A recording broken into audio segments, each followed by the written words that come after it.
Hello everyone, my name is Devika Rahman and my last digit number of NRP is 061. I am from Information System Department in ITS, and in today's video I'm going to be explaining how information system is essential in banking sectors.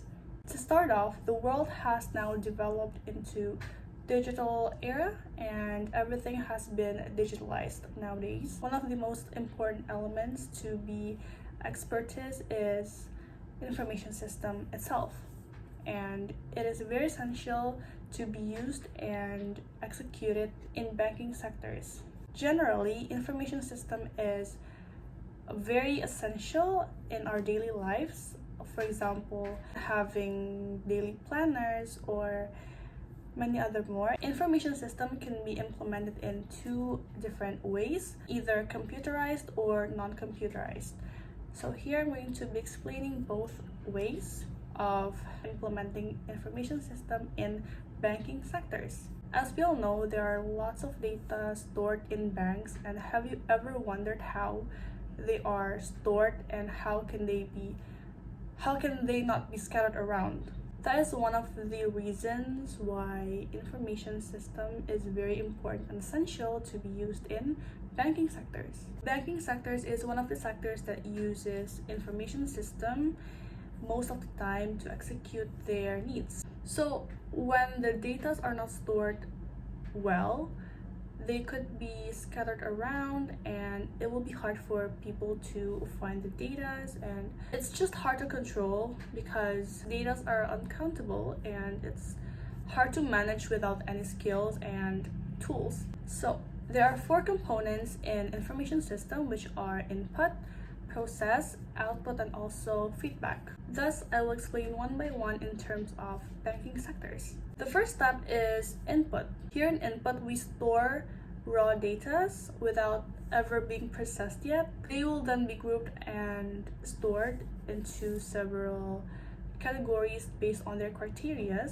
So there are two different methods in doing the input process of the data, which are by computerized and non-computerized. Customers will give or will store data that is still raw. There are lots of data like customer's identity, their bank account number, or their transaction history, and many more. Thus, those data will be stored into one system. Keep in mind that those are still raw, so it hasn't been processed yet into one simple information to comprehend. Unlike computerized procedure, non-computerized way, customers still need to go to the bank directly and see the tellers in person, and then they will input their data onto a piece of paper so that it can be all collected and given to the teller, such as their identity, bank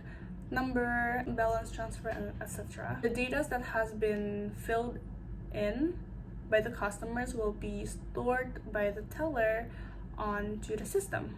The second step is process. One of the most important steps or the most important components is process. It is important in order to transform the raw data that has been input previously into a certain useful information that can easily be comprehended and understood by the customers. It is necessarily important as it is the benchmark in making sure that the information is well comprehended and is as simple as possible.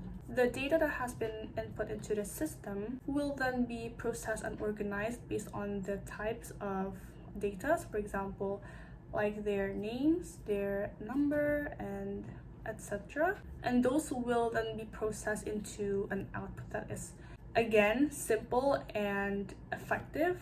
However, for the non-computerized one, the data that has been listed through the piece of paper will be stored one by one through the computer and process them to fill in on the saving book. So the difference between computerized and not computerized is that computerized will use a system, an application, and non-computerized will still use a saving book. Next is the output. Output is very essential and it is the benchmark for whatever have been processed from input and process. We must make sure that the output can be run nicely and smoothly. So the difference between the computerized and non-computerized output is that we have mobile banking in our mobile phone, so we don't have to go to the bank in person, so people can use and have the access to their data independently without having to see the teller periodically. Mobile banking is the digitalized version of saving book. The bank will provide the saving book for the customers to then fill in every data they want to see so that they can have the access to check on whatever they want to check on their bank account. The last component is feedback. Feedback is very important as well because, again, it is the benchmark to see if the output has run well. It is fundamental for the decision maker to obtain feedback so that the information system quality can be maintained well. We don't get to go to the bank directly and print all the saving book. We just need to open our mobile phones and start check whatever we want to check. We can add more features to make them more efficient and useful and also time saving. Next, we go to several information system components or elements in banking sectors that should be comprehended. There are 6 of it, which are hardware, software, database, people, telecommunication, and also procedure. Hardware. One of the most important elements in information system in terms of banking sector is hardware. There we use hardware to maximize the processing steps in the banking information system. All the procedures can be run smoothly and well. In the non-computerized field, we use saving book to fill in our data. However, nowadays we only use our mobile phones to check and access the information we want to check through our mobile banking app. Next, we have software. Software is the collection of instruction, data, or computer programs that are used to run machines and carry out one particular activities. We cannot touch software, unlike hardware. It can either be applications, programs that is carried out in a certain hardware. So it is used to execute specific task that is asked and expected. In the computerized area, users can access their data using their mobile banking app. The third element is people. Now we cannot run hardware and software without the help of people. People is involved in every information system steps, and people is the one who is responsible for the networking, hardware, software, and doing the process of inputting data, processing data, and until they get the outcome or the output. The people who is responsible for inputting the data is teller, who is responsible to preside what is working on there is the manager. Next part is telecommunication. One of the technologies that is essential for the smooth run of information system in banking sector is telecommunication.